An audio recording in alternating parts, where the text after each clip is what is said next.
చూస్తున్నాం. కాజీపేట సమీపంలో తెల్లవారుజామున మద్యం మత్తులో యువకులు వీరంగం చేశారు. వీరంగం చేసిన వారిలో సిఐ కొడుకు కూడా ఉన్నాడు.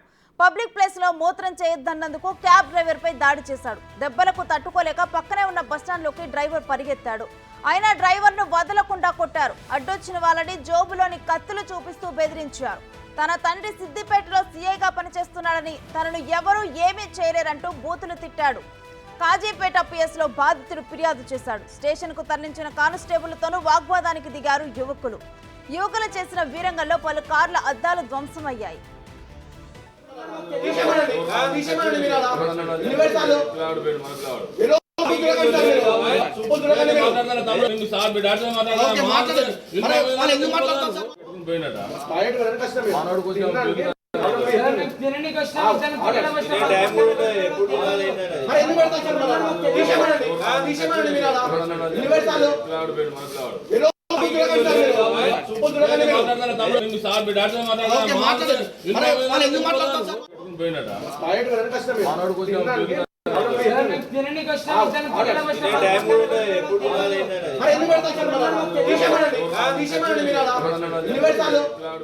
మద్యం మత్తులో యువకులు వీరంగం సృష్టించారు. అయితే వీరిలో సిఐ కొడుకు కూడా ఉన్నాడు. అసలు కంప్లీట్ డీటెయిల్స్ ఏంటనేది కూడా మా ప్రతినిధి వేణుని అడిగి తెలుసుకుందాం. వేణు, సిఐ కొడుకు అయ్యుండి ఇంత బాధ్యత రాహిత్యంగా ప్రవర్తించడం, అసలు డీటెయిల్స్ ఏంటి ఇన్సిడెంట్ మీద?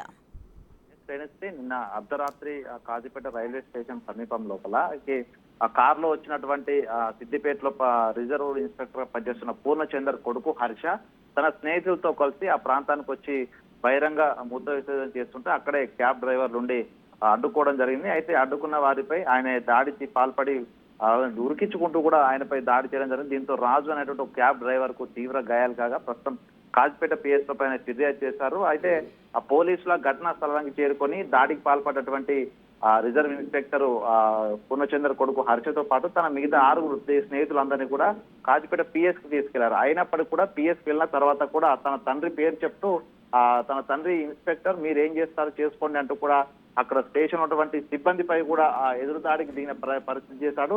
కావాలంటే మా నాన్నతో మాట్లాడకుండా కూడా అక్కడ పోలీసులపై కూడా దుర్భాషలాడుతూ మత్తులో ఉన్నట్టుగా కూడా తెలుస్తుంది. దీనిపై పోలీసులు అయితే కేసు నమోదు చేసి దర్యాప్తు చేస్తున్నారు. దాంతో పాటుగా డిసిప్లిన్ కి మారుపేరుగా ఉండాల్సినటువంటి పోలీస్ శాఖకు సంబంధించినటువంటి కొడుకు కుమారులే ఈ విధంగా మాట్లాడడం ఏందనే దానిపై కూడా తీవ్ర చర్చనీయాంశంగా మారింది. దాంతో పాటు నిన్న వీళ్ళందరూ కూడా అంటే హర్షతో పాటు తన స్నేహితులందరూ మద్యం మత్తులో ఉన్నారా లేకుంటే ఏదైనా మత్తు పదార్థాలు సేవించున్నారా దానిపై కూడా పోలీసులు ల్యాబ్ కూడా వాళ్ళ టెస్ట్లకు కూడా పంపించారు. సో దాంతో పూర్తిస్థాయిలో ఒకవేళ నిజంగా మత్తు పదార్థాలు సేవించి గంజా లాంటి వస్తువులు కనుక వాడి ఉంటే వాళ్ళపై మరో సెక్షన్ల కింద కేసులు నమోదు చేసే అవకాశం ఉంది. ఏదేమైనా కూడా ఇన్స్పెక్టర్ కొడుకు అయ్యుండి బహిరంగంగా రోడ్డు మీద తన తండ్రి పేరు చెప్పుకుంటూ దాడికి పాల్పడడం, అడ్డు ఎవరు వచ్చినా వాళ్ళ పైకి చంపేస్తారంటూ బెదిరింపులో పాల్పడడానికి కూడా పోలీసులు కఠిన చర్యలు తీసుకోవాలంటూ కూడా స్థానికులు అయితే కోరుతున్నారు. మొత్తానికి కాజీపేట సిఐ అయితే ప్రస్తుతం ఈ ఘటనపై అయితే దర్యాప్తు చేస్తున్నారు.